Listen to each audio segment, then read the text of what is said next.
Hi, ikaw. Wala na.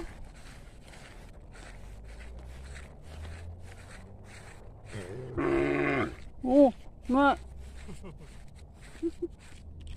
Ay ba siya nag-vlog ko ba? Nag-vlog. Ayan kasi ang luag na talaga ng mga sagbot. Dire madaghan magsabsab. Tapos doon pa siya sa sapa. Sumainat yung mga kambing, kalabaw at saka ito yun, cow ay hindi mo pasabsabin dito. O, diba? Kaya yung mga mag-alaga na lang ng mga hayop dito sa probinsya. Kasi ang luwag nga, tingnan mo. It's free for grass.